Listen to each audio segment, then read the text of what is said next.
आज की कहानी काफी इंटरेस्टिंग है और आपको जरूर पसंद आएगी। एक 15 साल का लड़का है जिसका नाम रोहित है। ये रोहित अभी 10th या 11th क्लास में है और रिसेंटली इसके पापा की डेथ हुई है, तो इस वजह से ये पढ़ाई लिखाई में ज्यादा मन भी नहीं लगा पा रहा है। रोहित अपने पापा से काफी ज्यादा इमोशनली कनेक्टेड था, लेकिन उनके जाने के बाद वो अपने आप को काफी अकेला महसूस करता है और अपने मम्मी और दादा दादी के साथ अपनी सारी फीलिंग्स को शेयर करता है। बिकॉज उसकी अक्सर आदत थी कि जो भी उसके साथ अच्छा बुरा दोनों होता था वो अपने पापा के साथ जरूर शेयर करता था। अभी अंतिम संस्कार हुआ है और 15 दिन हुए हैं डेथ के और फैमिली में काफी दुखद माहौल है। लेकिन वो अचानक से एक रात जब अपना होमवर्क कर रहा होता है, क्योंकि उनको स्कूल से कोई असाइनमेंट दिया जाता है, तो वो गूगल पर सर्च करके अपना असाइनमेंट ही तैयार कर रहा होता है कि उसको अचानक से ऐसा लगता है कि उसके पापा ने उसे आवाज दी। तो वो एक पल के लिए ये सोचता है कि ऐसा संभव कैसे है। तो वो पीछे अपना मुड़ के देखता है, वो अपने रूम पर ही होता है। तो उसके पीछे से जब वो मुड़ के देखता है तो पीछे कोई नहीं खड़ा होता है। तो फिर वो अपने असाइनमेंट में वापस लग जाता है। उसको फिर से अपने पापा की आवाज आती है और इस बार उसके पापा कहते हैं कि रोहित जल्दी इधर आओ, मुझे तुम्हारी मदद चाहिए। और वो तुरंत उठ के वहां चल देता है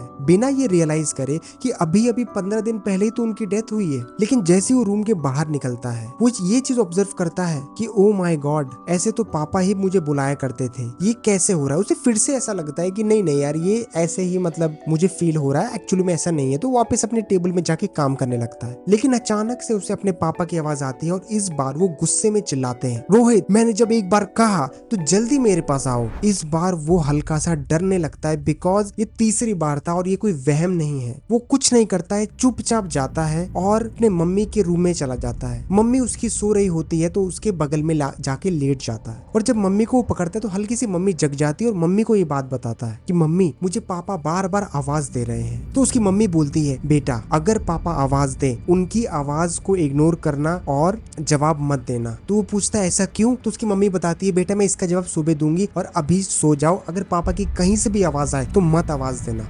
तो उस रोहित के मन में ये सवाल बहुत जोर से उठता है कि जैसा उसको मम्मी ने मना किया था वैसे तो वो कर चुका है। अब उसे ऐसा लग रहा है कि उसके बिस्तर के नीचे, वो एक ऐसा बेड था जिसमें मतलब चारपाई होता है, नीचे जगह होती है, तो ऐसी जगह पे मतलब आवाज आती है उसके पापा की। इस बार वो बहुत ज्यादा डर जाता है और ना केवल वो डर जाता है बल्कि उसकी मम्मी भी डर जाती है, क्योंकि उन्हें भी वो बात सुनाई देती है। उसकी मम्मी उसे इशारे करके बोलती है कि बेटा शांत रहना और आवाज मत देना। उसकी मम्मी तुरंत बगल में ही जो ड्रॉर से एक लॉकेट निकालती है और उसको हाथ पकड़ के रोहित को और उसको खुद को पकड़ के वहां लेटी रहती है चुपचाप। उसके पापा उसे बार बार आवाज देते हैं, इवन उसकी वाइफ को भी आवाज देते हैं, लेकिन उसकी मम्मी और रोहित दोनों शांत बैठे रहते हैं और कुछ नहीं करते। कुछ घंटे के बाद सुबह हो जाती है और ये सारी इंसिडेंट वो अपने सास ससुर मतलब रोहित के दादा दादी को बताते हैं। दादा दादी बिना देरी किए तुरंत जाते हैं एक पंडित जी के पास और उस घर में एक पूजा पाठ कराते हैं। और वो पूजा पाठ कराने के बाद जो पंडित होता है वो ये कहता है, अच्छा हुआ आपने समय रहते ही पूजा पाठ कर लिया,